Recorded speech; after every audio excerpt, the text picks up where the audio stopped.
voilà musidɓe wonɓe sibude Mariam Touré no kalka wontiɗo assalamu aleykum nan salmini o Mourad moƴƴuru nokku kala ka wonti ɗon sadi moɗon ko tooli miɗo weltani on ko fota wona seeɗa miɗo jarni on musidɓe voilà c'est Mariam Touré mbete pour les intimes rapidement en toute sincérité horne no musdela hande ara ko Mourad moƴƴuru ardira ka kine ga donc c'est pas une chose qui est facile, d'accord? Bien.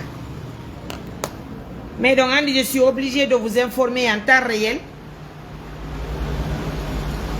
parce que golleji ko men jokki ko go humbe tawata vraiment welafi woni ko few ko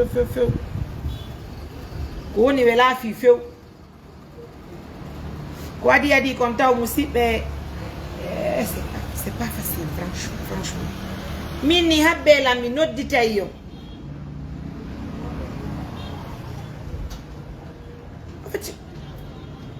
aron ka suuɗi ɗo gandi silan ka suudu min ni habbe mi nodditay yo so tawi woni min on noddila min ni habbe mi noddi on haalanila min ni on ngole ɗo finnoɓe min ɗetti woñande on ara suuma e on ma yo insiste on nila ko ɗum min ni joɗon fadola ko wonɗon ɗon si mi yalti joni mi yeeka saare mi rewre ko wonɗon ɗon on jaɓal ɗum ɗon kadi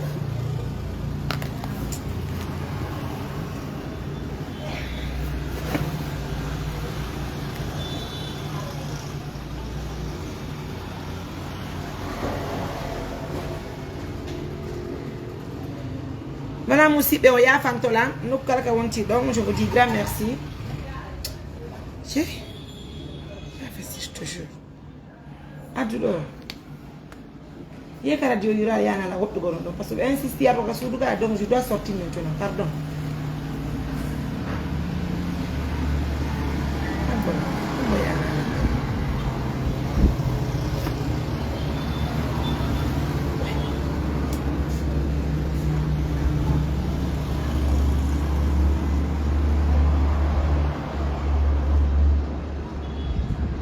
Oui. Je viens la chercher. Voilà, Moussibé, partagez-moi l'émission. C'est une émission qui est très importante. Je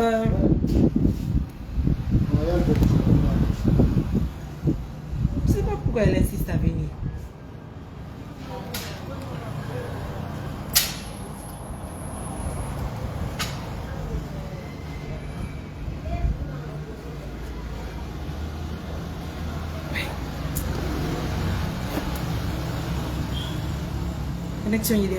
Mais partagez-moi, mettez-moi les cœurs s'il vous plaît dans l'émission. Je vais vous parler rapidement, c'est très important. Alors quoi dire, dit content, laissez-moi faire coucou à tous les fidèles auditeurs et téléspectateurs que vous êtes. Également merci à tous les partenaires de confiance qui nous accompagnent dans les différentes activités que nous réalisons au pays. Que Allah vous garde longtemps. Vous allez m'excuser très fort, donc on dit que c'est un boulot qui est très énorme. Yangi kinka lawol, yangi kinka nokuregi, yangi kinka pig, c'est-à-dire tout est compliqué en fait. Wonde a yalta e golle arta tawate stressé horene no musude ma wona hande billahi wallahi wawani yattugo kaso da weti. Hande j'ai pas pu sortir pour réaliser une activité. Horne no musde la tête d'élite. En famille. Donc, non seulement golleji din wela fi, hida stressi, nangen no wuli, golleji din no satti, tawakadi, pression on se trouve. Je comprends pas les choses. Wallahi billahi. Donc, Andy, go to wata wadde hunene. Je vous ai toujours dit que c'est pas Mariam seule qui travaille, je suis en équipe. Mais menen équipons, mais wawata gollugol menen tundo mam labe sigiri men golla nokkel il faut comment c'est. Vous vous imaginez? Et partenaire be won même waltale ben fi jawle day c'est pas parce que be huti mais ko honno holare nen tabitirta moƴƴa ko si be yi vraiment golleji din hino réaliser de katere ko do wata encourager de be. Je sais pas si vous comprenez.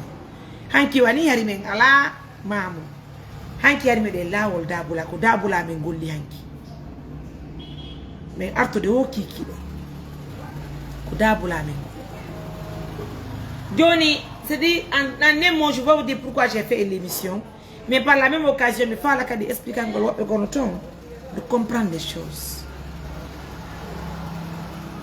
Et en fait, on si on note dit la mit et tali, c'est pas un refus. C'est que deux fois, on a hande comme on doni billahi wallahi. Si mini hande me répondre à certains appels, ouais, c'est pour parce que hori ane no nit te delete. Hori ane no musu de la mot et non. Est-ce que vous comprenez? On a ton intinare, c'est n'a de watano numéro public. C'est le seul numéro que j'ai. Go woni ka WhatsApp, go woni ka appel direct. Le numéro WhatsApp, le numéro appel direct. Comme en fait, il y a d'autres, c'est notre 10 000 hectares, ça devient des problèmes. Ou bien si numéro 10 000 messages vocaux, mais numéro SMS, accepter ce SMS, ça peut me permettre de parler avec 2 à 3 personnes à la fois. Harahori and dented dali. Ko gollete ko noti. Allah ko sede ko gollete ko noti. Jama gidi no walliti me yawana Allah, me yawana hajje goto yo. Allah beydu jawdi de ngara ko jawdi la ko ni poskati. Parce que maintenant il y a un copain. Jama gidi no accompagne le projet di ngara ko muradu. Kala ko yadi himbe no immi no wallitade parce que be fala yo ledi men di yaade. Parce que du ko wonde wadi oh Mariam hebora duwa heba. Kono wana Mariam mon bana ne biam. Kala wadani hore. Bay di ciudi ko darude do fo. I ciudi ko darude do fo. Wona Mariam Touré daruna di ciudi. Ya nasro fantani. Wona équipe Mariam. So yi di activité ko be woni e wadde. Ko hay e goto e amen. Village qui amène il faut nous wobita. Village qui amène il faut hay e goto e amen. Men nabali forage, men nabali suudu ko julbe Allah be woni walde de walli refi Allah woti Allah. Andite e bali lebbiti de gila dafude ni suudu ka meden teliko nyande o nene bobo wullayno suudu makko nungo suni ko hande suudu makko no darnama. Lu wadama karo chambre gidi fop sallo makko ko waro terrasse ko pana makko. Hande do ni be gayna pettugo suudu makko hanki fudama hande be gayna. Hara ko wondum mankani sina wadangol mo danki kanko bi e makko ben ko be waali. Ko Allah wadando wona Mariam Touré wadando nende ko to be ambe. Je sais pas si vous comprenez. Moi je ne vous mens pas, tout ce que je vous dis, si vous réfléchissez vous allez comprendre au fait. Mais Pigiding, son famille là n'y yara no mobili parce que ce qui reste clair, deux fois wallahi billahi quand je c'est-à-dire le téléphone est là. Wana hanki j'ai donné le téléphone là. Bini Ablay, repos vous s'appelle. De Dabola à Mamou, Ablay me faisait téléphone sonne et tout quoi ya. Pas sonne et tout quoi ya.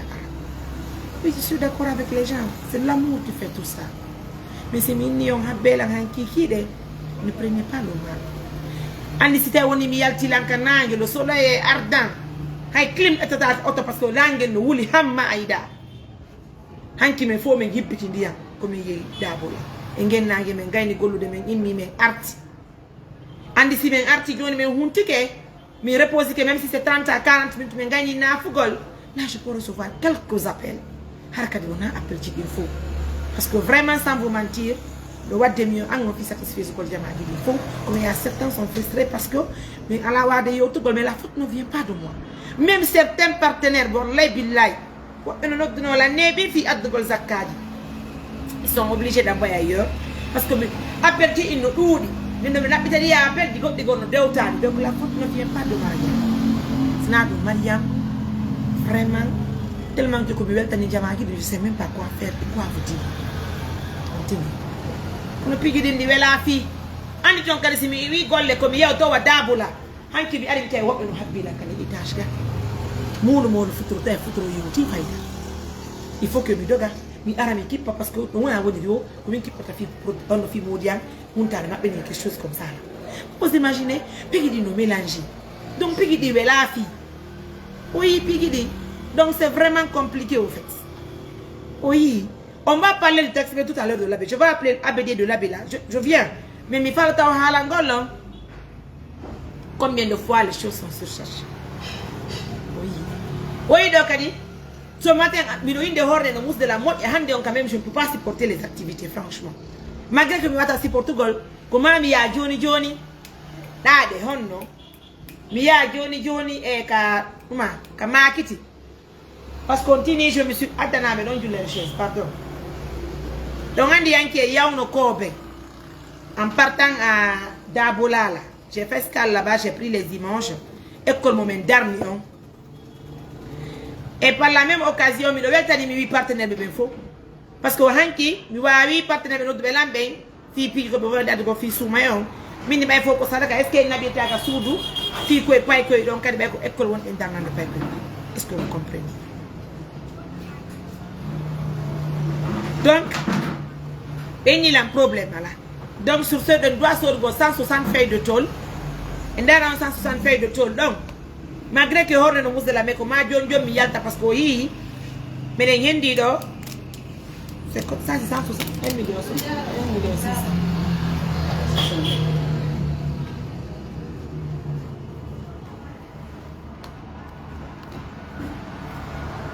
Il y a un bon fall, non?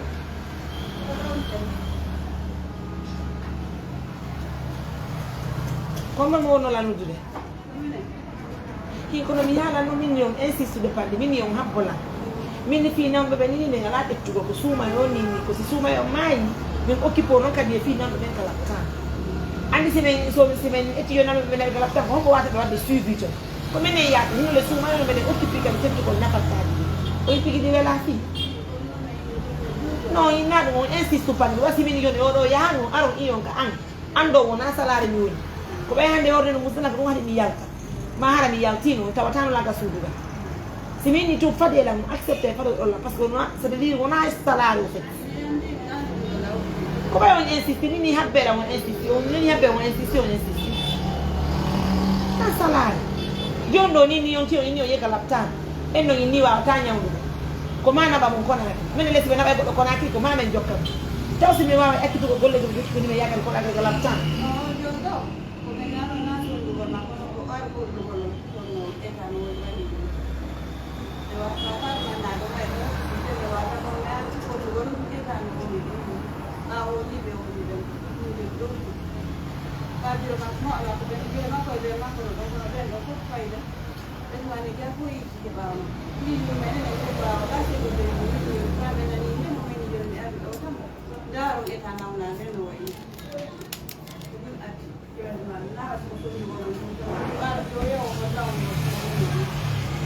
Doni la nye émission alla ko sedi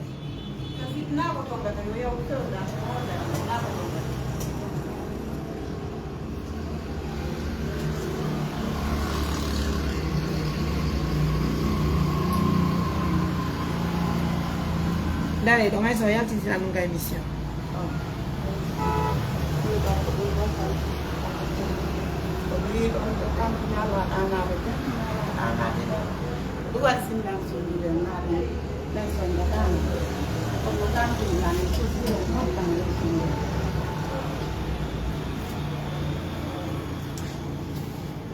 La ilaha illallah Rasulullah. Kono dum do nangiri yo. Kono dum do nangiri yo. Ardire eso do ya. Bayo wata no yaltine dum do ka émission. Andani be chaise rene me wala ka yeso écran do.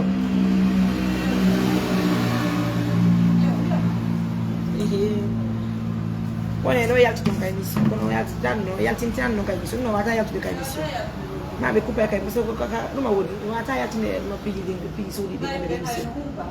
No humpa kono wata yalti ka émission. Wata yaltine no pigi ma so di ka de émission. De ka yeso wonno ma no ko ka tede gami yalti na ka tele so di de no wata yalti ko. Ara mi tir no ngare wona golle yettude sene do c'est pas possible.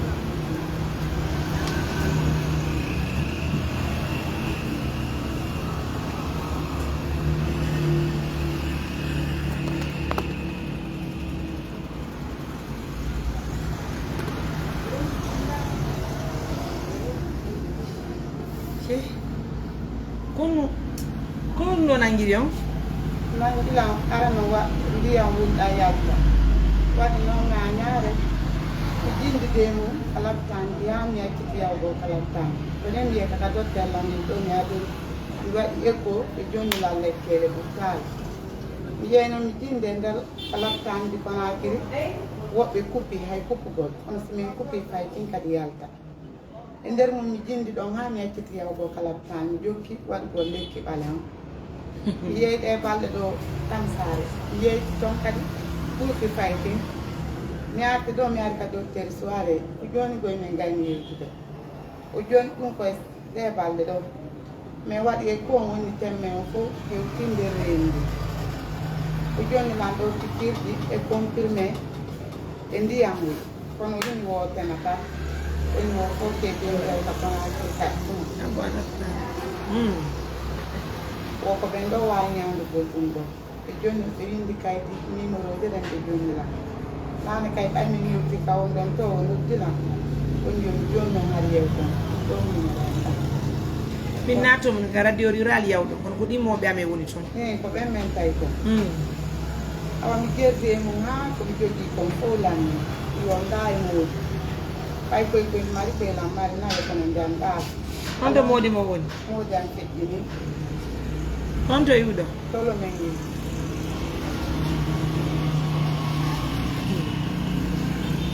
joni noon gonɗum soirée ni e ɗum ɗo docteur soirée ni mi woton wiya konakiri wo ɗum komi yiiɗo ɓe wawi ñawde konakiri eyi ko ɗum ɓeyni kadi somi yewti ɓaynimi namala yey kamo hay jeyno yewto joni numéro soirée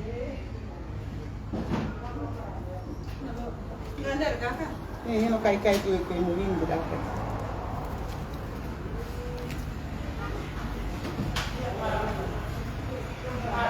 sak koɗon ɓalum kunɗon tigui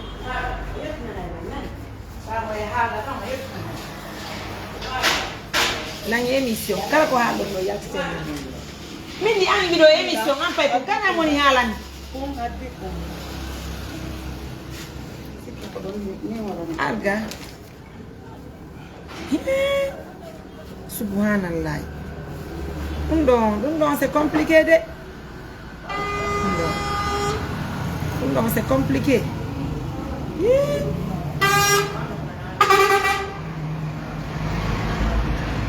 ɗum c'est compliqué mi wata yaltingol ɗum ɗo goɗɗo iya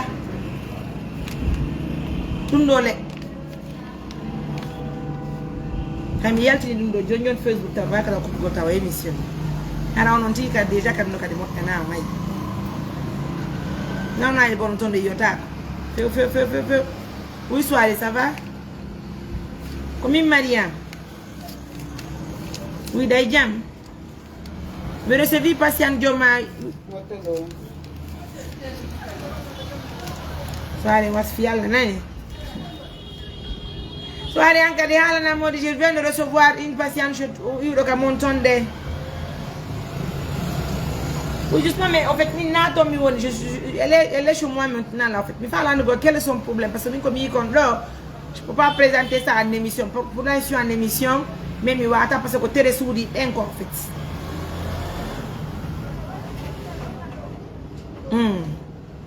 tu penses qu'on peut traiter ça à Conakry chez qui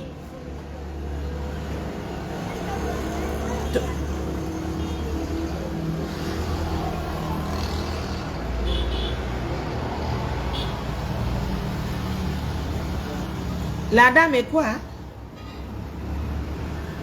Oui, je pense c'est que il faut que je... Comment on a la madame qui est on nande? Non, non, ça signifie quoi?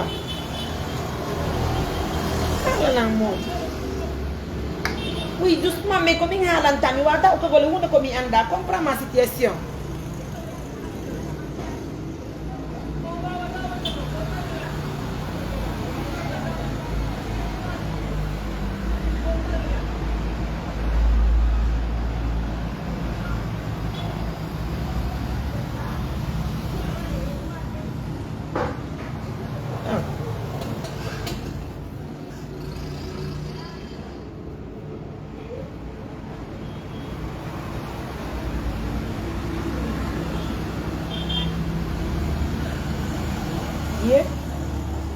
Dieu non, toi, tu penses qu'elle peut patienter jusqu'à un mois de Ramadan en fait, ya?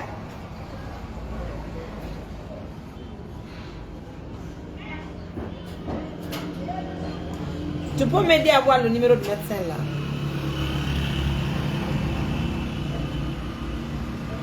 Il est dans quel hôpital? Je vais avoir son numéro.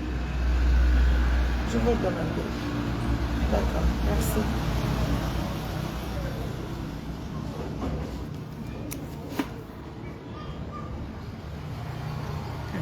Jon min ko nangi on ko ndo mi wata hullugol dum do hakkunde yimbe men do.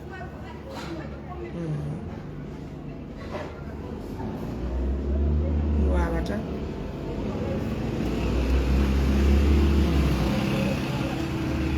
O yafantala musidɓe je peux pas vous montrer parce que c'est maladie mo nanguɗo mo aka tere maɓɓe nangi ɓe tere suuɗi ɓen donc hakkunde buse nangi ɓe mi wata hollugol ɗum ɗon jamaji ɗi jiya ɗum ɗon. Donc comprenez la situation, donc je ne peux pas. Ce qui reste clair, elle est gravement malade assise devant moi ici, je ne peux rien faire pour l'instant. Comment patienter donc c'est sur ma main indare c'est wawa yaade ko ɓenni no yaw ndare se ɓenno wallay no hara mi wawi waɗugol franchement. And donc quand même je ne peux pas partir avec vous à Conakry parce que je ne peux pas. Madame ko ɗum wonde garde numéro am si suma ma ici yalla no muuyi ndaren se heɓe sabu no yaren Conakry. Ko nangi ɓe kon ɗon mi wawata hollugo sino hollo ngara mi holli kono ko nangi ɓe ɗon tere suuɗiɗɗe ɗum ɗon mi wawata hollugo Allah ko seeɗa nawnaji gomo tom je ne peux pas montrer.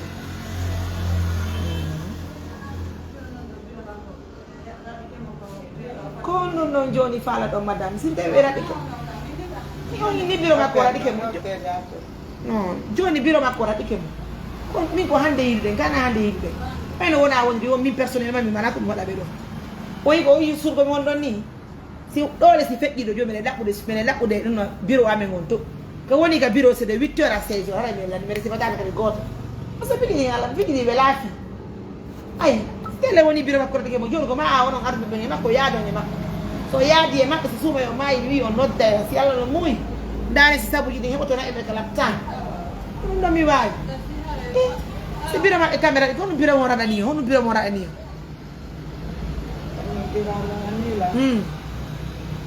o ko ɓaymi nawni o mimi ko affaire wonɓe jo kilan o mi woni yimɓe baabe mon sabude ɗum wonɗoa haalɗo yinde be mon c'est à dire mi famali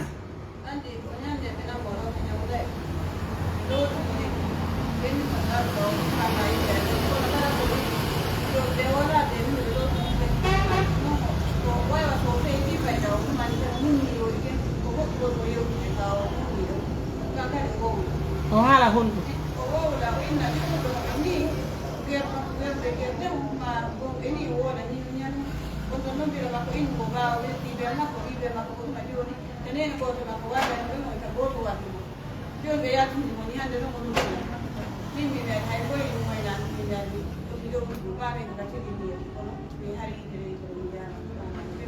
saɗa hiɗimo wallumo yaaka maɓɓe inna biro makko o tubana biro makko o rutto wontaka mawɓe makko ɓe si nene ma e baye ma raɗike ma goɗɗo wata werdugo ma par ce que haray garantie ala min dasi ɗon famude ɓayɗa hiɗimo tout e yiidi si suumayo par ce que minen mi watana ɓude o kala tan min andali ɓeygure makko hande a waɗa ko boni yaltanamani ina nasi afaltani ko yimɓe weddi wo ko weddi ko hawtuɓe sengata min nasi ɗon fakamma ettumo kisan nattabo ka nene makko ko ɓen jibinimo ko ɓen hiɗimo ko ɓen reedimo firti o tuuba o rutto wonta e mawɓe makko ɓen tankila yaade karma ko a yiyata jam karma ko waddiniray ɓe inne ko nene ma worma ñamude hara ko Allah woni ko muuyi ñande yo ñaami no wasi Allah subhanahu wa taala o muuyi et puis goɗɗo hersinta mawɓe mum ɓe nene e baaba ko ɓen holli en aduna hersinta mawɓe ɓe si goɗɗo ari ɗum ni nene ma ko ñanne wondu e ñannejo ma par ce que ko ñannejo on jibinma si Allah ittali accu Allah yoɓa ɓe anta yoɓu nene ma jara par ce que heɓata joddi mawɓe ɓe mi alasino falta mi hiɗata o hammi ɗuwa mawɓe makko si min naɓaymo kala tan ko mara mo wontide ɓeygol makko yo Allah dandu min yaa goɗɗum ngo yaltoya toon si tawi woni min disaki e famille makko ma e moodi makko en min heɓoya probléme ɓayɗa ya laptare anda kono yaltude ko nattama donc ettugo nattama ko mawɓe makko ɓey o yewtida e biro makko o tubana ɓe makko o wontida e moɓe makko ɓe si temedere inni nene ma ko ñande ɓe ma ko ñande innu ñande ma ono ɓuranma moƴƴe goɗɗo min ko ɗum mari komi haalno si tawi woni on jaaɓi si tawi woni on jaɓali si tawi ɗo woni menen men ɗowto yeymo ka laptan hara mo wontide e moɓe makko ɓe par ce que mi wata yaade mi wonda ko wondema ka laptan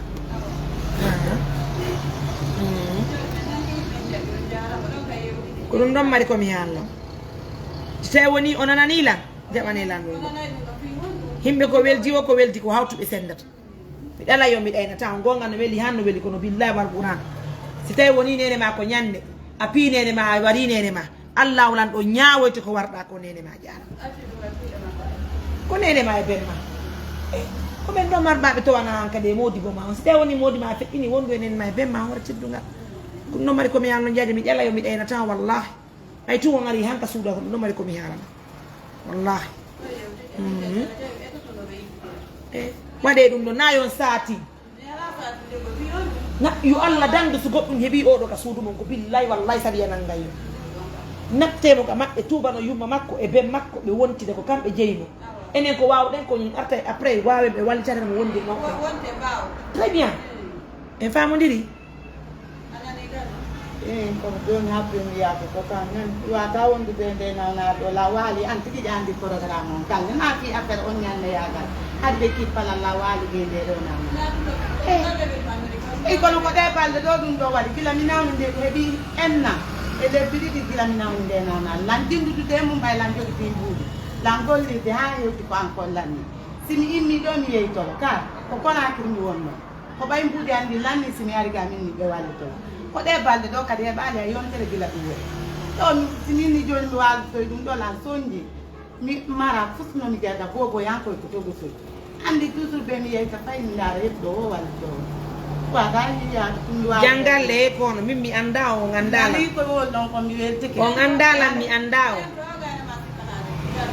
on andalan mi anda o ko allah mo yiye yiidu hiɗon nande on ƴettane goɗɗo position kono wonama mo ƴettanto kala guiɗo mo allah goto mi ala ƴettande kono mo mi tawi walla lan fi ɗum ɗo o tanti ko yiɗol la wondi ɗo ko ɗum ɗo docteur Sabra noddi ko nene goto annabunola ko noddi bira ɗum ɗe ari hewtade ay o programme oyni mi addi jaale ka docteur soirée ni temmedere waɗi kadi joni noon min mi jogitaki ni min ɓulɗi mi jogiti ɗo ɗin docteur soirée wini mi soodi fi ko ɓuyta sopation wallidire mo ɓe maɓɓe no inde ala si ɗe balɗe ɗo mi nawni koko ɓe yiɗi ɗo joni ɓe wallitata ko lanade ma ɗum meedi ko hittande lebbi ɗiɗi gila ɗum yeɓilan lan jindude kala fani lan jindude ka lekki ɓale mi ala moodi boboyankoyno fani so yimmi immike kadi mi ari ɗo ko ɓay mi ala moyen slam marno gila docteur soirée joni lan ɗi kay ala no mi yewtoyi ko ɗaftani dow ka joni habbe lan noon joni mi haalana o kono hattame waajo o goyon faamu ko wol ɗon kon kono ɓaynaɓen ɗon tum famille luttuɓen fof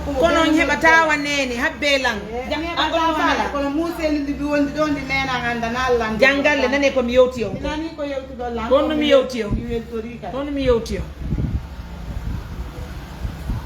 kono yewtuɗo lan wiɗo yomi yirtito ka mawɓe amɓe koko boni mi yewti o mi naali on koko boni kono ɗum ɗo onon tigi o yi mi wata yawoyo mi yawɓe on mbalan e suudu ɓe wallina lan e fee ɗum ɗo tawalan diwde wonkila wondi e sondia ɓe accalan ɗon ɓe yaaka golle heɓali yontere ko ko woni on sifanade ɗum ɗo waɗi ko hittande lebbi ɗiɗi gila no laaɓani o noon min Mariama Touré komi hiiɗi o wo komi hiiɗi o daran ɗo yo janggalle ko si modima no wuuro noon minna joni yomi disoɗo e modima kono modima maayi nene mo habbelan tun habbelan famudi ɗo gandi yimɓe ɓen si ari ka amen si min écouti o min wona e erreur je sais pas si ɗo famu par ce que hanki kadi mi jonnan janggal exemple ɗo goɗɗum waɗi kadi labbe ɗo billahi wallahi ɗimmojo amen ngol labbe abede o yeewo ɗetti ko of jiwñente kon gazi ko on jiw andi o feƴƴini Conakry hanki iɗon nande ɗum nene kun jiw gazi ko o yalti o holli jamaji ɗi fof wondema ɓiɗɗo makko on ala ko ñawdora est ce que hiɗon famude mais waɗi ɗum ka émission ɓayne waɗi ɗum ka émission minen min naɓanimo ñameteji e mbuuɗi goo joni noon jeka babala jiwkun ƴetti mbuuɗi ko yata plus de 800 €. ƴetti joni ni ko ɗimɓe yaari Conakry ñawdugol kun jiw batte ko ɓe waɗi ko ɗum ɗon famille ɓen on wonɓe ɓe leyɗe poto toddume hanki ɓen e mbaɗiyam so inni ɓe ngura e goto ñawdali kun jiw hara on toñi ɓe ngurene par ce que babala jiwkun ƴetti 800 € naɓi jiwkun Conakry ɓe ini tanti mene men anda oko nene bobo haalaniɓe ko ɗum ɗo mene men andi croisimi ko aussi ari kamɓe min jentuton ko ɗon kadi on jentuto min tanti comment gente to me parce que na ko be problème so ngari me wajo to so ngari me wajo to mi walla yo min na mi walla taw ko mi falta kadi e famondi e yo nani mi jabi tan yedu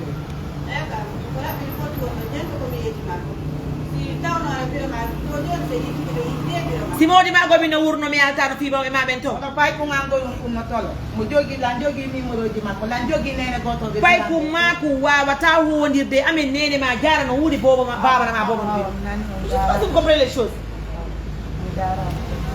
si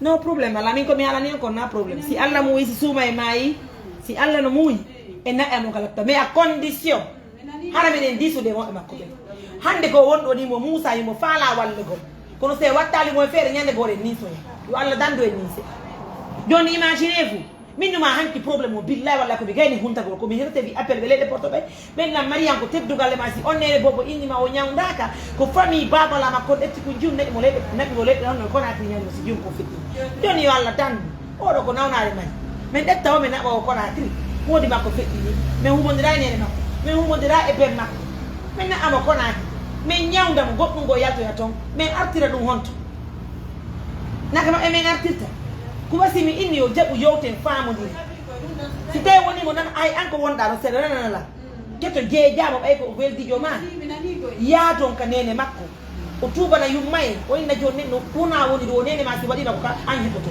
sa wadi biro ma ko an heboto ko haala ko fi be makko be yamundira be wontida ene joni ni nalu to makko kono o accepta o wona suma ilani an ko be juluti fi suma o ko be juluti fi suma parce que benen sine walla mo mi yaay me yida yubba makko ko bi dama be na yi joni me den fala walli tade bi mo parce que mo nawni mo sonji mais yaade goddo ko fami ko wonda ko kala tamene men kippa no nyawdo dum me wawi kono wa tala ngindo yimpo araka ame boy na wimpo sana ndu sappo pali comme ça si tay woni mo nana jaba ko waddo ko fam dum no mi fala si tay woni ko jaba bi do yidina ngare makko nengoy nawnare ko woni wasimi inni gravité nawnare ne ko mame yidai be ngure makko ne anda yibe nabude mo karata ya ngasi da famu si biro makko rabbi ke mo misi mi werni o dare mara ko ngama chéri encore la même chose koni a wallahi hande wobbe problème yantana ma ko biddo debbo biddo yurmama futa wona seeda kono mi faala en ardi hakkili honi ko woni yimbe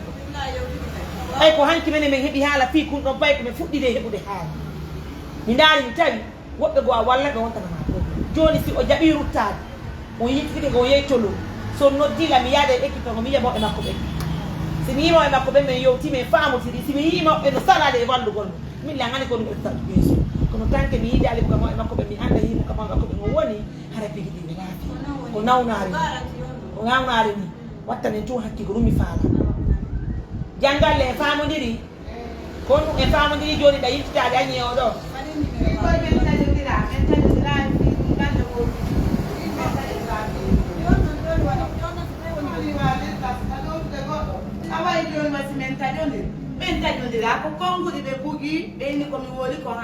aba joni dun on hawra jangalle joni ko mi faala jangalle darando jangalle hey jangalle darando do ko tayi do konto nda yaade al do aka bettude fi faamu ndire mani continue a golle konto wonda yaade ni ayaade kale jangalle ko to moy ma do na tolobe woni be ngam mawdo nena goto baba ngon do kare fu saabo benma konto natolo bengan natolo kono bero kay kambe bengan ko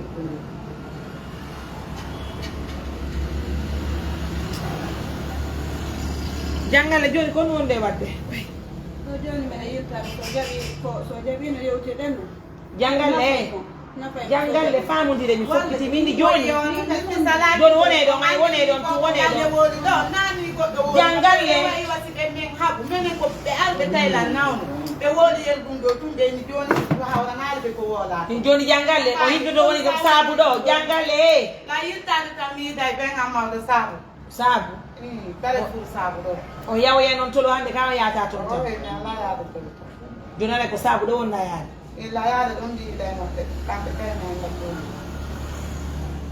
ko numéro on ɓoye mo noddina numéro jande ko numéro ma noddina jonta noddela mi e numéro on joni jangalle daran ɗo yiltito ya saabu yiida e ben ma mawɗo nana kadi komi yowtuma ko mi torike ma mi jeejima no julɗo jeejirte jangalle mi torike ma mi jeejima no julɗo jeejirte mi ɗalete mi ɗaynatama fi Allah e nula ko fi Allah mi innuma ko fi Allah fi Allah e nulaɗo mi jeegete woni jangalle hande ko an ari ka janggo mi yiyata kama ko fi Allah mi innuma torikima mi jeeyima no julɗo jeejirte yawka ben ma mawɗo immoɗa ɗon yaada sillo fu e maɓɓe hanka mawɗon tolo yirta laawol noddalam yewtide e mawɓe maɓe mi immo mi yaha mi yiya mawɓe maɓe ndaren no yaaren ndara sa wawi tettugo tan yawrade maɗe wonu danger ɓuuri ko fi Allah e nula nanana ɗum ɗo naya kamban gooto fi Allah mi jeegima jippi fondo ma waɗa ɗum ɗon sa yiyali moƴƴira rorotako e mum ko fi Allah mi innuma mi jeegima no juɗɗo jeegirte e famoniri a jaɓi joni ɗa yaade e saabu ɗa yaade ka ɓen ammawɗo kare pour saabu ɗo mi yiida e maɓɓe naane mi tawno to ɓengu ɓen ammawɗo ɓay ɓe hiilan ɓe wulde ɓeni e ko onno mi wallude e balɗe ɗo fof haa ɗi wayri min e mi jogitaki ɗum on tuma leydi noon ɓe ko boro garare on mi waɗɗo ɓe waɗiri noon kono joni ko joni biran ɗo bilan ɓeni ɓeni on birangini on tomi woni mi ala hande ɗam ko si meɗi mbuɗe no mi yaara Conakry ɓeni awa koriyantuga wawanta hoore ma Conakry nde nownare ma chéri koma yaada e goɗɗo wono takkoma hara ko wonɗo ka ɓe guurema jangalle minen min wawite wallugol he jangalle he ko a daran ɗo minen komin wawi ko naɓugol baka lapta wonanama saabu ñawduɗa kono fi wonogol takko maɗa fof mi nani wallahi fof mi nani mi jaɓi to mi nani a nani a jaɓi joni sa yehi noddama accutuma joni waɗa kofa minen min komi wawi jangalle kam mi minñirawo magoy ko waajagol ma yewtama ko gasata kon joni yaw yiida e ben ma mawɗo en ɗon do yurminima ko mo rokkatama yur nene ma jara yurmintama joni lamani numéro bureau ma joni nalam men yewta ɗo kam nena ɗeɗo kay ko naala min gandi alo nen mawɗo naalato ene nenno takko mon ɓe yaali hande ka golle e yo kono woni yaali awa yewtitanelam e ɓeeɗo ɗum nodda noon mbiyanta ɓeɗo bomɓe ɓeɗo bomɓe mbiɗan so ɗigana mi nodda mbiɗan kay yew assalamu aleykum assalamu aleykum biro allo assalamu aleykum nala toon e coupé joni hela numéro makko min goynaɓe ɗo fof mi faala yettugole mum min ko biro waɗe ɗo numéro i min ko numéro biro mammo mi faala et puis naayi ɗum ko ma bayin toon mi iya ɓe waddu ɗo mi yewtata ko ma waɗo ɗum ɗo waddu numéro ɗo mi joni windu ɗon i en ƴettiɗo commen ɗo tan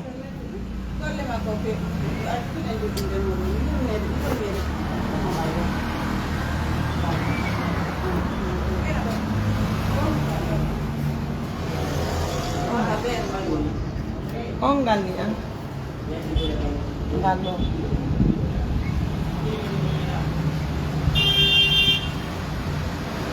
ɓe yehi ka ɓe yaali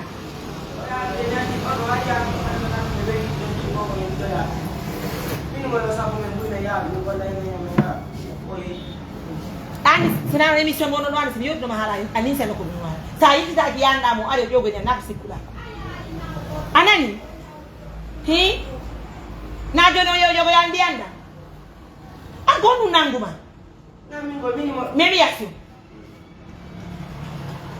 donc mo joni o jogo ya ndiyanda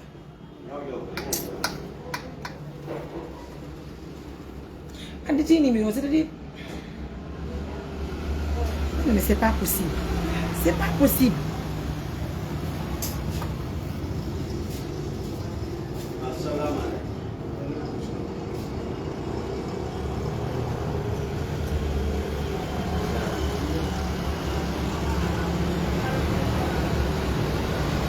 No, aku ne yalla.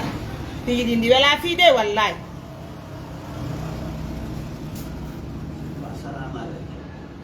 Allo? No, bella, non dalla mini sono della numero mi andi, o mi non dio figlio andi che non andi anda, mi dagna gol la wadi emission. Sono nati che ndoga la wa bella famo dire. Joni sono alla conto ro ki poco daro ta wala ndoga perché mi andalo lega la wadi emission ko pego gona kirbi di lega.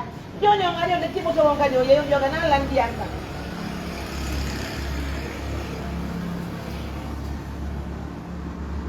Kono mi ngong hala di landun dong. Alors, nene, malato, donc a golle, mimi, langari mamu ka, atanti mama ture. Ara de la bido ngi ko fi alla wala la ka diam na. Yara kalaktan. Joni akkire ni ko mi hala to na ka beno dio ko min no dio. Woko yo yew to fino mi yara. Mi yari ko so do wadi emission la wonde wota ka la wadi emission. Ara to jodo to da takwango. Si dai woni on ara ga wona la ka ka jogo no landi anda modi. Allo? Akkire ni joni hala mi yo mi do emission ande ka jogo no landi anda. Fico do tesare ki condemni na de bonati ne yari ga me ite do tesare langari ka tanti mama ture. Benvenuto de ondo yo ko ngani Ito ngate ka kono. Ma?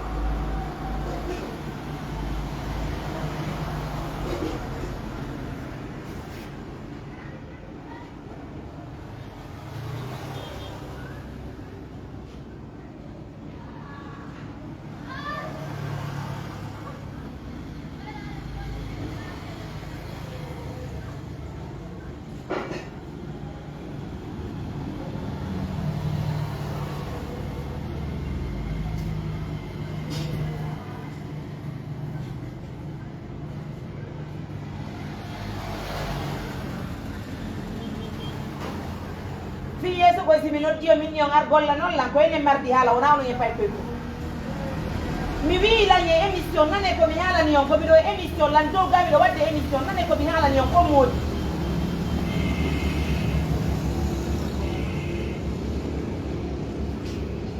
ko so ngari anga suda woro ga jar ko moto mo jippo do jawol do ram to ala si no do tila lan emission woni ono ko si no de ko ma tu bala na fi do walu won tigi.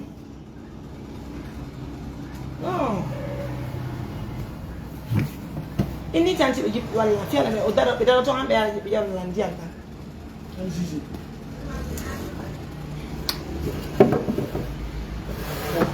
Quanto numero biro mo woni?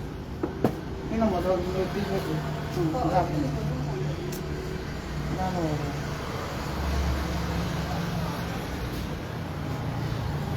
D'accord. Moi je vais l'appeler après. C'est mieux. On le bénit.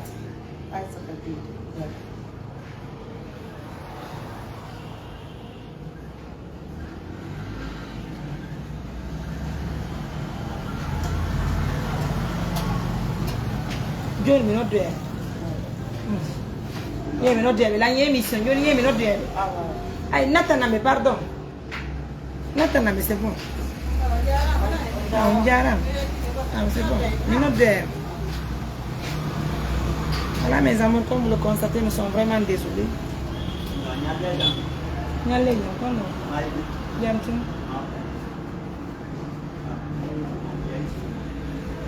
Mina nani kono fala da.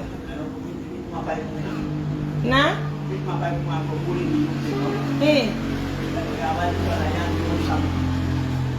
Mi eno yo fala la ngasi suma yo mai. Kono suma yo mai ale on arti hande kadi. Ati ansi suma yo mai joni wade no parce que ila si suma yo wade duma hara pigi di bela.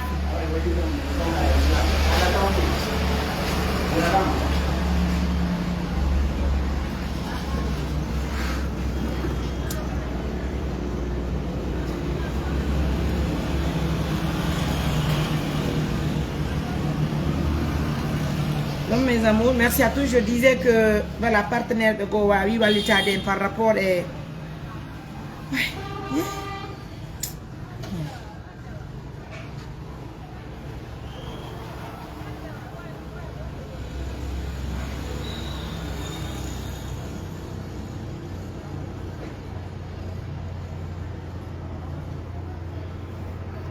je vais appeler les gens qui ont assisté pour les tôles là, Nani.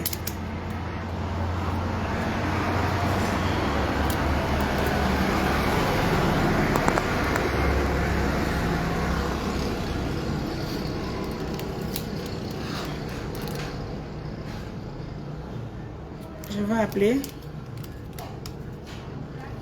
Yeah.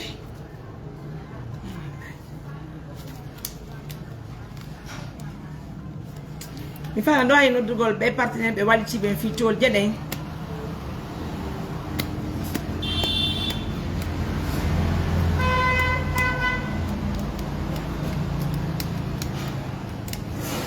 Monsieur Thierno Ndiara.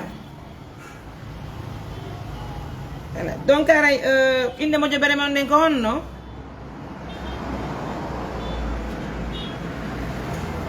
Mi andi donc aray la ngi live ni quoi mi fala ara informe go jamaagi de ngonga dido 1,600,000 ka. 1,600,000 e ko musidal mano rivo. Ko musidal mano rivo inio. Fuɗɗite minana mi faami musidal hi musidal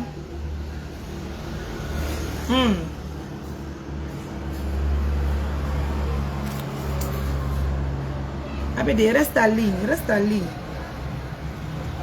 oh non resta ligne d'abord musidal ma hi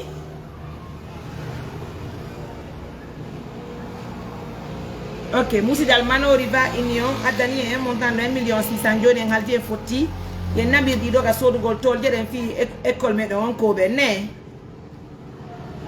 bien 1,600,000 nani musidal mano riva union donc aray ko dum aray dum do mi wadi dum aray ko teddugal le ma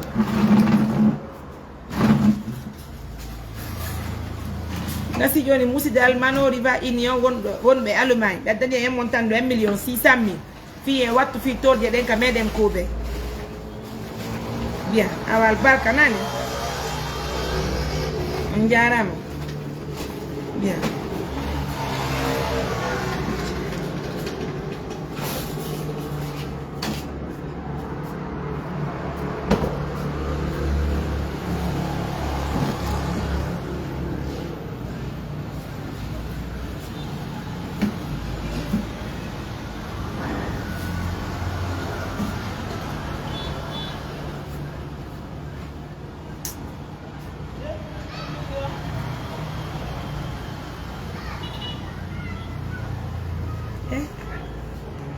aussi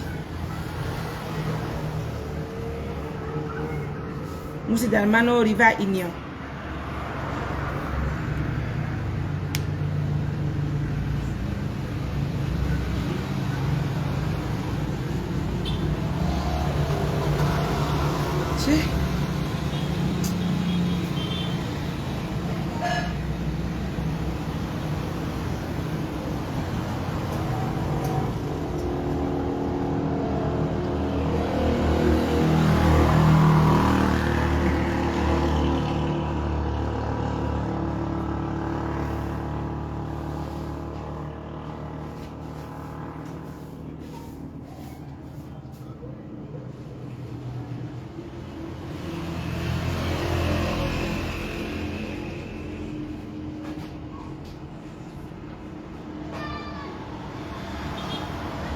voilà ɓeɗo kadi yara ko mojobere wiyetende dinguiray solidarité Belgique ɓeɗo kadi addane un montant de 500,000 dinguiray solidarité Belgique donc ɓen kadi addane un montant de 500,000 donc ɓen noon kadi ɓe holli wondema e wattu ɗin ɗon fika tolji donc kadi ko teddugale mon dinguiray solidarité Belgique ɓen ɗon kadi yara ɓe addane un montant de 500,000 d'accord dinguiray solidarité Belgique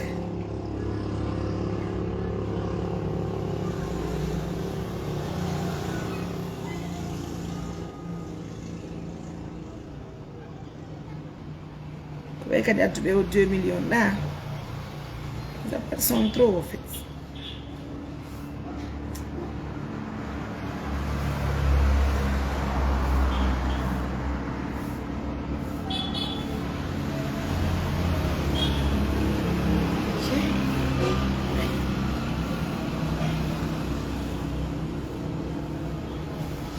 Donc on va prendre tout à l'heure ABD en ligne, mais à Belanta, on me fait la houlugol à tout bébé. Oui madame, on diaram. Kono nga 2 millions 700 dinka. Inde mo jobere ne gonno.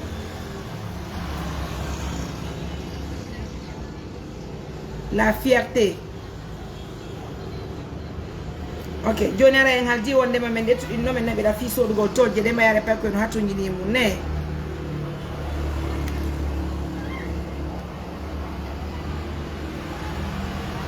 Association La Fierté a donné un montant de 1 700 000.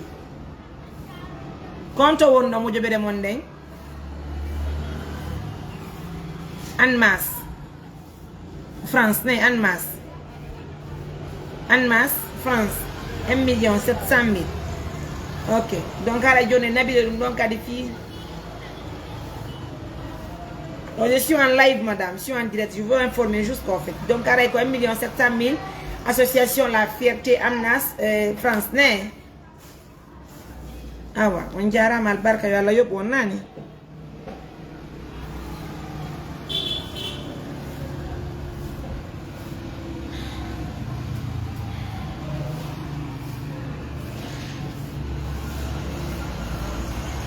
Oui, on enlève les frais, madame. Donc, 1 700 000. De toute façon, 1 700 000, nous l'avons reçu de la part de votre association La Fierté depuis la France. Dans la baie de Djaoudini Nani. Donc, à la Namiri, nous avons fait tout, mais il y a un sur le tour, il y a un bien. Albarka, yalla yobo. Allah ko amin. Ndiaram. Donc, au troisième, ben, un montant de. Ben, on est mis à Taoui. Ko madame Diallo siske na kambi nyabo milando be do kadi inde mo jobere mabbe ne ngare ko be do on jaram tanti na laton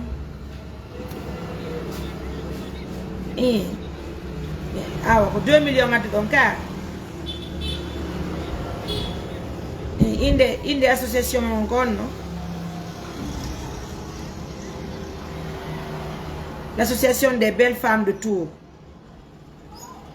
Ok, je n'ai pas dit que nous avons fait so de goltol, j'ai des filles et pas que même que à l'école. Bien, l'association Belles Femmes de Tours. Très bien. Un montant de 2 millions. Nous l'avons reçu. Merci madame. Bien, merci bien. Donc mes amours, ce sont les 3 partenaires qui nous ont assistés pour l'achat des tôles. Hein? Donc, il nous faut 160 feuilles de tôle pour l'école de Kobe. Donc, tout à l'heure, après cette émission, je vais me diriger vers une boutique aussi, un magasin en ville. Alors, on va maintenant continuer l'émission parce que ça va être une chose qui est facile.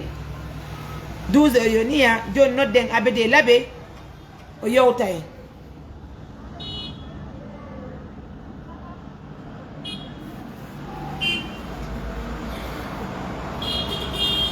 Donc, à musique, au hanki, maintenant, comme il y a d'Abola, Abede était en train de faire les remises aussi. Alors, partagez-moi l'émission, mettez-moi le cœur, s'il vous plaît. Donc, hanki, au sort du pigidi, pour envoyer sur la maman, Pati Ali, on compaye qu'on hote qu'on yoge labe, arrive de n'avoir ton sacrifice, fils de la catégorie. Partenaire de mail et Wondo Amérique Tantini Matulai, c'est elle qui a envoyé les dons. On a retrouvé le lycée de Touba. Donc, on dit qu'il dit Velafi. Johnny Menem Meyei, mais Sodi ou des boutiques. Même bâti et taxi moto, yo tout me. Parce que Abede aussi avait sa moto. Tiens, qui aime gagner un mais n'aba pigidi mais yame huno yo comme une minute n'a pas goldon pigidi. Vous vous imaginez? Gila ko taxi moto jo yalti hanki. Allô? Non, je te mets en ligne. Allô? Je te mets en ligne. Oui, Abédé, ça va? Ça va, oui. Non, non, je suis là, d'accord, là, on va venir à la moto, Ça va, alhamdoulilah. Oui, tout à l'heure, je suis en direct là. Voilà, parce que reste clair d'abord, il faut d'abord que Jamagi dit Humpito, qu'on fait, qu'on a Humpitorta.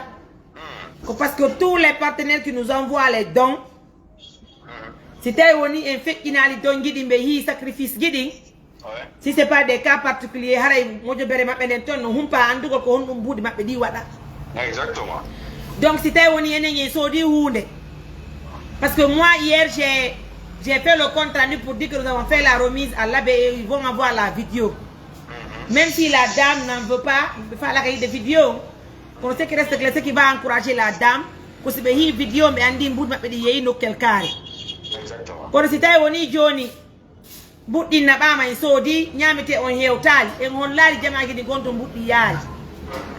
Arrête donc vous de là-bas non? Non, pas du tout. Voilà, donc tu es à l'antenne, tu vas nous expliquer comment ça s'est passé. En même temps, on va appeler là où nous avons acheté les vivres là. D'accord. Bien, vas-y. Toi, on a été passé là, c'est la travaux.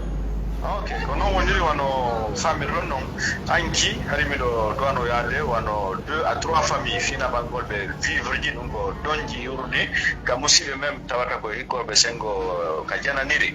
Donc le premier tour mi yawno mi wadi remise on sengo dongora bay ko nonu kum wonno ko nabani on don vivre ji dinge jawle ko rebi kon fo. Donc mi arti après juma on jula binne mi yaw pour le second tour no harbe dukumi doano yade ka quartier Madina. Donc bien quand même so donc no ko tum mais so donc il so di comme il faut wano quantité arano mais so di on quantité donc bien ka gar ka taxi moto bengari donc fi yidu ko taxi moto jo yeyi mi yide taxi moto jo men négocie mais andi tene fi andu be labe aray on gar donc ko gar wondo jusqu'à natir gar ka grande place Katewo natirte donc exactement katewo donc garata donc natirte donc e kamé woy so de do wondo dira donc do mi yeyi mi yide taxi moto do yewti prix on me bengari asifo aray tigiti gon wonno ko men so di bidi di fo ba me da jogi kala ko men so di be jonnan donc reçu on no je vais revenir ko on won ko soda donc men jettuno don saku didi maro 25 kg e dido bidon nefanture mo 20 litres e saku suka e saku basale e 5 kg pâte d'arachide cation e tomate sachet ara ko rundo wonno ko men to donc di biji di milindi do fo o jetti o habbi kamoto mako ayo gani habbude min tigi mi dal tay e si on hunkum jeni mo 5 kg pâte d'arachide yetti dum no min har mi jabane dum do min kadi wara dum do ka réservoir yetti mari ka réservoir min jodini do men hubbi men fo men boujiti mede yaadude ko menen me woddondira donc ti goudron natugol ya jukku mais yeyi jusqu'à une partie donc mo fi andu men jukku mo no yarde ton pelluno don pemu ko junnuti ko donc min tay ba mi rona mi hikko yeso mi hikki yeso min mi junnuti mi yeyi fiw donc mi yeyi jusqu'à quelques mètres mi yetti mi okay.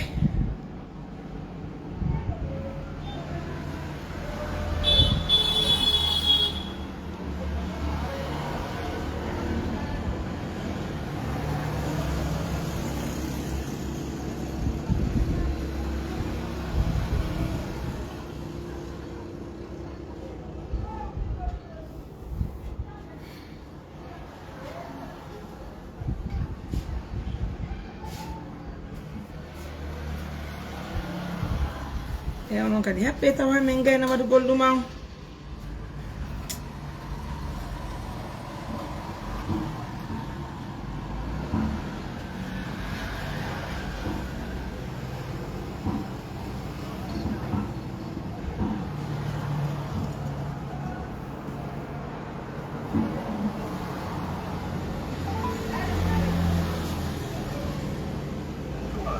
nous sommes qui va acheter ce camion pour nous? Non. Oui? D'accord, je peux continuer? Vas-y, oui.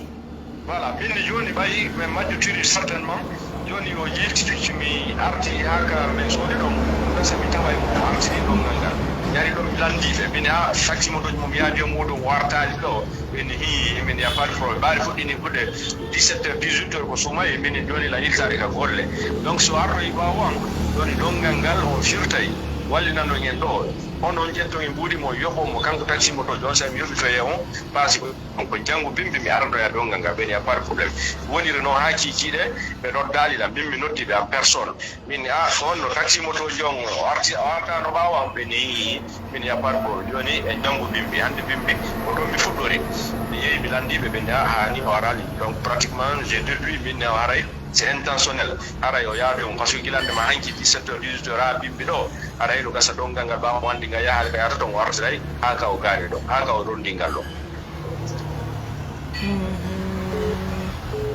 d'accord en laala anda o haalanay noon tusimo faala hara o détournali par ce que o créangol en probléme o waɗi ko créangol en probléme par ce que sera créangol en probléme enen en jonna joni par exemple si waɗano oɗo émission andinɗen jamaji ɗum fof en soodi hunde naɓugol cukku e ɓe yaali hunde ko naɓuɗen kon partenine joni no wawi innugol wondema e naɓaali même si yalla confiance en nous confiance on no wawi ɗum tego par ce que hande saare men nen ndi laaɓa pour vous imaginez joni noon maintenant c'est dire le problème est que c'est pas facile au fait et en tout cas surtout à laaɓe saare nen c'est tellement dense taxi ɓe no ɗuuɗi iyongon no ɗuuɗi. C'est pourquoi moi j'ai un taxi. Quand je viens à l'ABG et quelqu'un qui m'envoie où je vais, comme il y a pourquoi tu n'as pas appelé le taximètre? Et pour preuve d'ailleurs, quand on m'a dit le monsieur Mamadou Bobo, on m'a dit notre taxi, notre conducteur taxi, notre moyen a mon lot en a de Juma, Johnny, Titigon, au Fokitini, mon Fokiti Lotagon, mais mi addi bagage ɗi mi yaltiniɗi fof majji donc mi charge ɗo ka heña min tigiri mi yaha mi juula mi yaha mi waɗa o remise ɗon mi arta heureusement mi yehi mi waɗi o remise ɗon dongora mi arti mi juuli juma on la deuxième reprise kadi on say noon mi yehi mi soodoy au deuxième loɗa quoi donc pratiquement c'est comme ça ça s'est passé mi noddi syndicat taxi moto ɓen mi haalaniɓe ɓawi kamɓe ɓe andi gar ka o garata ɗon gasa ɓe waɗa enquête maɓɓe ɗi ɓe daara so tawi ɓe waway andude mais est ce que ɗa andimo koɗo woni probléme o ɗa andi taxi moto jo mi andamo c'est ça le problème kono ñande feere ɗettanon ɗamo nayi ɓe ka boutique ali no andimo mi sikkaɓe andi mi andaki ɓe siɓe andimo siɓe andinomo ɗum ɓe haalanenoɗa gila hanki ha hande ɓe nayno on taxi moto ji ɗon ɓe andi mais je ne crois pas har ya noddiɓe ko nanamane ñamete o non pas du tout mi noddali c'était juste une surprise non mais c'est pas possible donc c'était prévu naɓugol ni ñameteji ɗo waddora noon 500 000 j'avais même fait le retrait de 500 000 donc c'est ça kolɗin on mbuuɗi on 500 000 on e 5 kilos partie d'arachide ɗum ɗon woni haali ko heureusement position mum ɗon c'était grand prochainement nde ɗa ambar koye taxi moto jo ma anda ƴetta numéro gilet makko min mamudo j'ai les taximétre ɓeɗo mayi ɗo taxi moto ɓe tato ko ɓe ɓe noddata fi course guiyandi si woni yammi ma appliqué min mbaɗi mi jaɓe taxi moto mi winda numéro taxi moto jo par ce que sare nene holnaki yande non j'ai l'habitude de le faire j'ai même l'habitude de prendre en photo gilet on a waɗi allah mu yo allah waɗa sadaka jaɓaɗo hanki ɗo ça m'a complètement échappé hadi allah mu yo allah waɗa sadaka jaɓaɗo. En tout cas, nous avons fait cette émission juste pour informer les auditeurs ou les partenaires. Nous rencontrons pas mal de difficultés sur le terrain. Nous on y a mis parce que nous avons un petit fille. Tu as vu? Mais un petit fille. Donc si maintenant le taximètre a pris, il fallait nous expliquer. On a vraiment un peu de bien comme de haton guinémo. On allait lui donner sans problème parce que ça a eu à la haton guinémo doit être John Lugon. Quand on a dit on a dinali on m'a fini. Partenaire ɓe hoorota ko sen haali tan ken hollalɓe seede kidi go ka fenani tu as vu compliqué yoni gars on n'a pas le choix laisse-moi appeler la boutique ɓey mi anda kamɓe kadi ko honno si tawi woni ɓe yitani e ɓe yitanali d'accord attends yiɗi wela fi few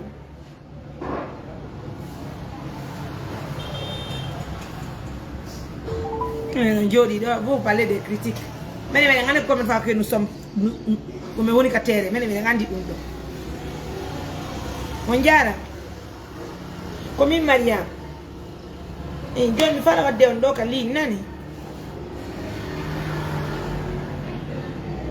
Assalamu alaikum. Allô? Oui. Five thing. Alhamdulillah, na lato. Kwani ti gonja ba yidi kono me woy so dango pigi din kamedem labe. Mi woni ton mi wona to mi nodda yon tumbala aray ko do me sotta pigi din abede yana tonde. Aray no abede umpitila wonde ma aray hanki. Nyamete gi soda din don fina bugo kamedem chukku. Aray malheureusement taxi moto jong. Allô? Aray malheureusement taxi moto jong wawal hewtido gol nyamete gidi men ya taxi moto jong.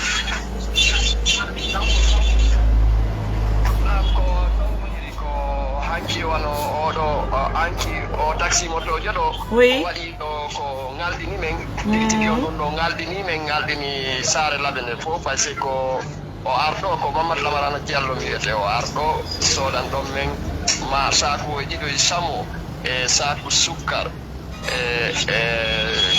onno Como yete Mamadou Lamarana? Come yete Mamadou Lamarana Diallo? No, non è.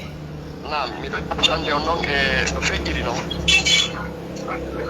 o taxi moto jelo o ari o wari ni men do ko ngaldini men fo amen men ngaldu sarne fo no ngaldi men ni julabe fo kadi humpitoto ko wadi ko parce que ko wadi ko dun don ko be woyi wadde de me wiatabe fo mabbe be woyi wadde kono kanko wadi do akdi mo jama on fo tata dun do no hulbini to kadi hulbini en fe wallahi no hulbini en parce que wawi ƴettude makiti men yowa e jungo makko o yaha hella ko hondude nokkuɗum ɓe gari ɓe ko cukku ko wonno yaade to cukku o ari ko cukku ɓe wonno yaade on noon imo wondi noon e yo kadi ko ɗum noon ɓuuri hulɓinde men imo wondi kadi e journaliste par ce que si goɗɗo wiyama ida wondi e journaliste a haray a heɓay piiji ko ya watta yila par ce que ɗa andi pression ko woni o pression wowlay piiji ɗin no woniri noon joni noon min mi waɗanay pression témoignage no feƴƴiri noon fof o yaadi on journaliste ɗon ɓe o taxi moto jonno yeeso o yano ɓaawo pour moi parce que kanko mo andi tum moɗiɓe yawde yo yaha à une certaine distance taxi moto jon kuylti situation on change direction on tuma o ya journaliste on ɗaɓɓiti ɗon ha kanko tun mo andi moodi aray ɓe majjodir tun ara ko majjodiral ko ɓay koye majjodirta ara si ɓe yawoyida seeɗa ɓe wawa yiɗde kono e toon man o jinɗi ɗon ha o tawi o wawa leyde on taxi moto je ɗon o artoyi ka place an ɗon on joni o wowniram minen fof mene wiide moodi aray o mari bon foi surtout kadi kaka suuma heɗo tata ɗum ɗon kadi ko ɓuri min ngaldinde koko hokkitirte kadi jama o hokkitirte añta to ko goɗɗo hokkitirta wawata détournude awa wari ɗo o explique allah wimi awa hella ala wimi joni min wonay ɗo min wonɗo hatta ko fudro minen andi tum moodi o artiray ɗum ɗon wawan men ɗuɓannade bindi kadi e subaka on juula tum on tigui ari kam magasin ɗo udditi fi ɗum ara si tawi mo wonni e o ara anni e moƴƴo o waway no arde ɗo o artira kono nini woni 12h30 ɓe andi ɗum woni ɗuɗe on aray ɓurade jilli e fimo jonko aray ko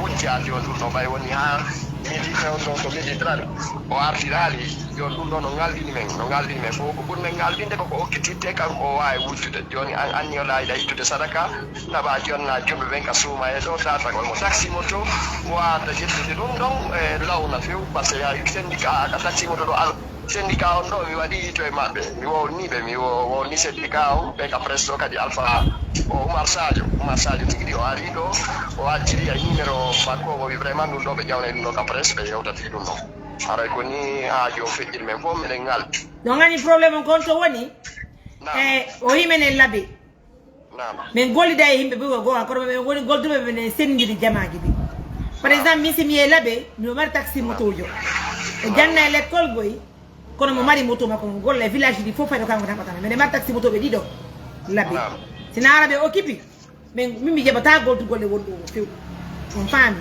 ay onon kadi gila fuɗɗiɗen goldugol mbeɗe waɗi on client fii ka sodugol ñaameteeji est ce que yiɗo faamude joni noon oɗo jeune jo warri ni andi abide no 10 client taxi motoɓe amen kono haɗi on ɗon no occupi abide no ka radio mo duwa waɗugo remise ji ɗi raison pour laquelle o anticipe pigui ɗi fi naɓugol haɗi remise ji ɗi o waɗa o hetto ya présente ko journal on radio joni non odo jamfori men ni do andi non joni si me wada l'émission men informi partenaire be wonde men de fottude salteni kalawol fiki di wala tafi joni men sodiri dum do ni ole take partenariat mo sidi Europe Amerique dum do mi wada reportage fi mo si Allah jabi mi wada reportage bi anda ni ko bonani e hawrondir renge mo dum do ala ko waya be no dilan bimi oni joni Mariam voilà parce que partenaire jong a dit qu'on va des remises donc moi je m'en charge, je veux payer mais tu vas payer quoi ko sadaka wiya si sadaka wiya donc on est type parce que sadaka tao menen ko sadaka be anni o de tio ye yai la wo yiti hon no yitani menen men anda ay menen men anda so arno indi me wallahi wonde ma mi do hatto njiri mum to nabambe do okke la min ettano men jonda mo sans problème ara menen andi ar ko wadali jamfa ko andi ste woni o détourni me ara menen me hebe problème ka partenaire ya men be parce que kala partenaire jo addudo guunde hay no tudi noppi no habbi andugol ko honto piji makko di yaari oyi yanda son faltike donc mi tori ko mi jeejiyo ko dum abede mo doa famugol so no yaani pigi dinga mo bay mi ne bay me yella ko dum min joni se faja fadi pardon ambarka ne men pigi din addano men ko me woni don idon andi taxi moto yo mo jonno ton menen kadi meden andi ko mo woni jonne mburi mo ni adun don haltude voilà on yi donc andi yare taxi moto be ko si tay woni ayeto taxi moto yo labi ona labi to wona mamudu hande be hujja yimbe be e dola e son nabbe pigi ni foy be wondi e buut pigi din di welafi haray vraiment me de burti alfinade modon si me yeyi non fi sodu gol nyame tegi di walle me heba taxi moto yo mo andudo hara ko andudo hara so nabi dolle amede ngara meden andi ko to ben jokkiti samum tori ko mi jeji yo inshallah dum non kamere mari hay taxi moto be personnel ko arano on no wo ina bande to hay mudi ay me wawa on jantude dum don men labay no haka ka handi yowde don hay mudi gati alay ko si on hewto yi ton getto mudi jonnomo hakke holare ko voilà on don yi don andi mo don holimo joni fi yeso warane men no mi jeji yo nani si me yeyi si abede yeyi noddane men don goddo baka non men do yandere yi don andi bay don andi pigi nge wallindira wodi pigi di wela fi si tagado yangi ke lede porto ha mo tiri mbudi addani miskina be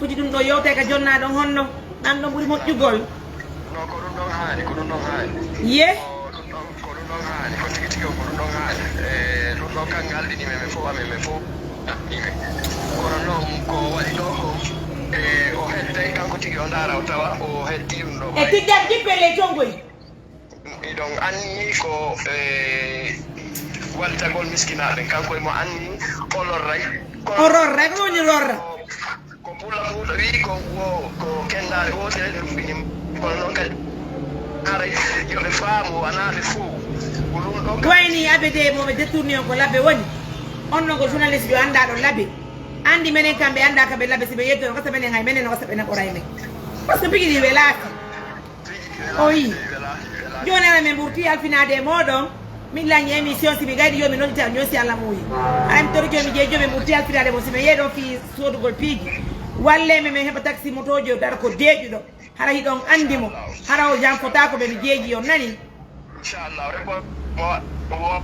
simba e reportage on ɗum ɗo adna Allah fof humbiɗoto o sal buuɗo ko waɗi ɗo ko ceerno je lay welaafi yo Allah ɓurtu wallugolle nani on jarama puis mesdames messieurs amis téléspectateurs c'est pas une chose qui est facile haray ko andi ngol on kadi ka meɗen suudu men nun tan mbaali to musidɓe haray masoɓe ɓen hollime wondema haray menuisier ɓen no wawi yawgol janggo ñappugol suudu men ndun tara mbaali to si tawi woni piiji ñappirɗi heɓike haray noon ko andi ngollon partenaire men ɓe wonɓe ɓen ka meɗen Amérique ɓe addan noon en montant de 30 millions ko ɗin ɗon taw utilise ɗen en montant de 17 millions taw utilise ɗen monsieur Camara j'arrive là désolé hein je suis en émission j'arrive s'il vous plaît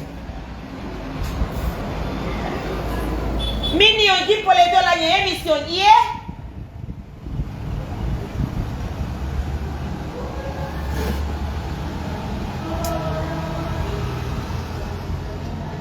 tanti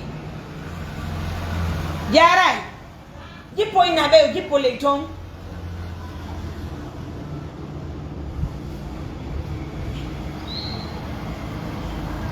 onon jippole Non mes amours, je suis très désolée. Donc je vais expliquer angolo non. Haray vraiment introdiri en jeejidiri vraiment mo be men yo wadu ber ko wawi ko.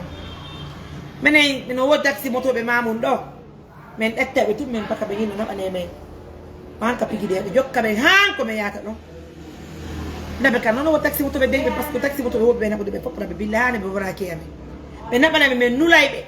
Ha han e bora ke ame.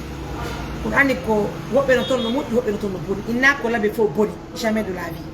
Kon taxi boto yo huudo ben don ko woni bondo hay olle kadi en anda ko sabu honno o wadani dum ko menen ko men informani ko fiya partenaire ben andu haray vraiment andu yo mi wadi ko woni yottinaki parce que pigi din de ko nama donc haray musibbe si tay woni vraiment hido hatto jini pigi din yo landali do budi yo wadde men dum parce que sinal men hebe problème e adana men budi din si men sodi hunde on détournani men dum don haray pigi din di lafi haray fighting holondire wallindire yurmondire yafodire c'est très important haray mi tori mi jeejono julbe jeegirte o leer do ka nange no fati do par no wuli hamma ida men jawa e motoji men jappo ngol o fulawa mo yeto nange no fati par hara wonde ay hala won tigi hida wallahi so noddi men telephone dum do me répondali wona yawre wona ngaygu se pare ko faamu tum pigi dindi be laafi haray rontere ne stress on suma yon non foti par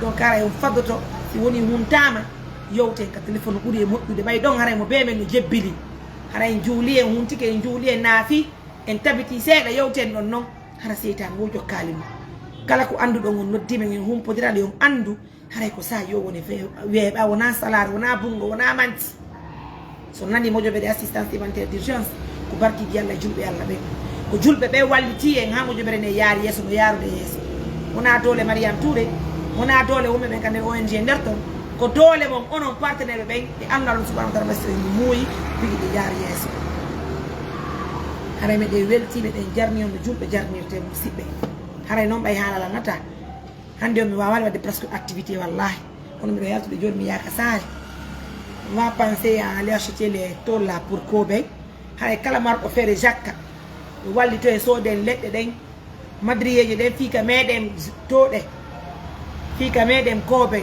ko nyappiray école koy pay koy itten koy pay koy ngeenange ngasa Allah wada koy pay koy godbe mabbe wona lando en anda aduna andanta ndare laamu ngo Sénégal mo non hande ben don be laamu to hinne wona gonga donc mi tori mi jeejono juddo jeegirte ko fi Allah si fere no wodi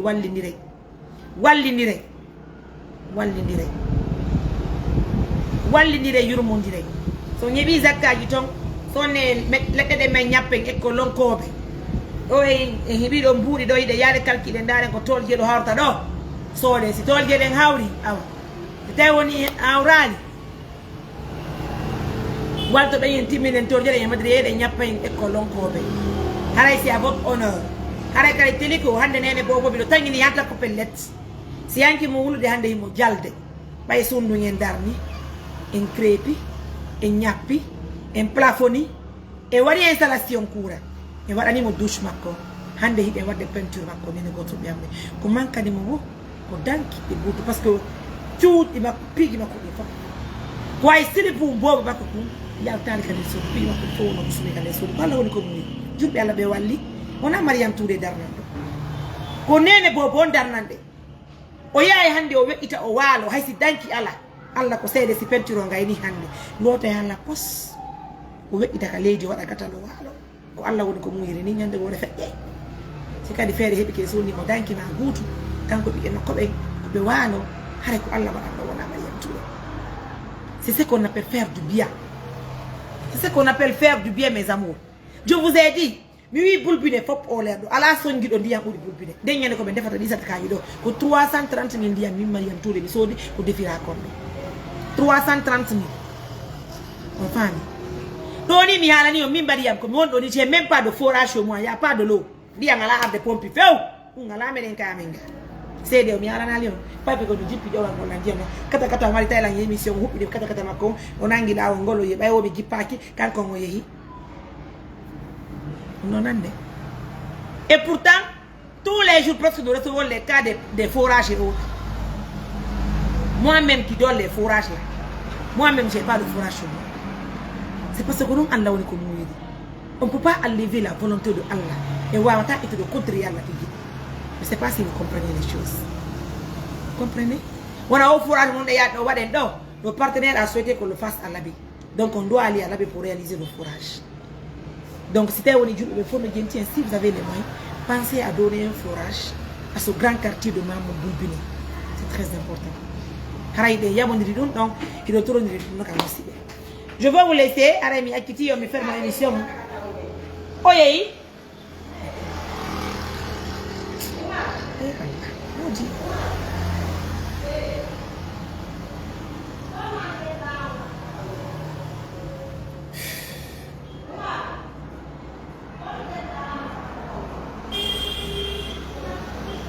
Ma minute che non gli chiamo.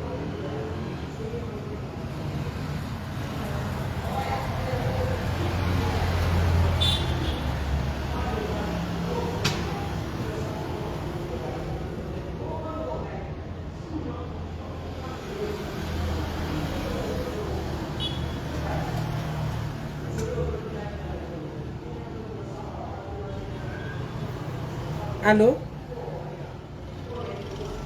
On a rali?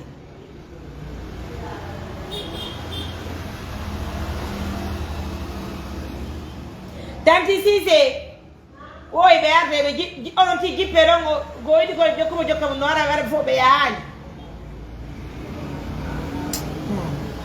c'est pas possible. Allô? Oui? Ça va? Jam ton Lanka Sudu. Ay mimi fokitino ya tukola yar kasari.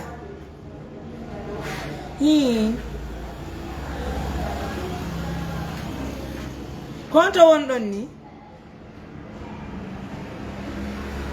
So sare bay mi ya na joni wondon arde.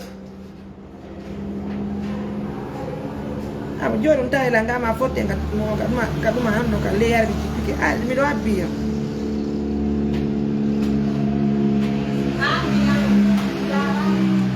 Voilà mes amours, donc je vais vous laisser.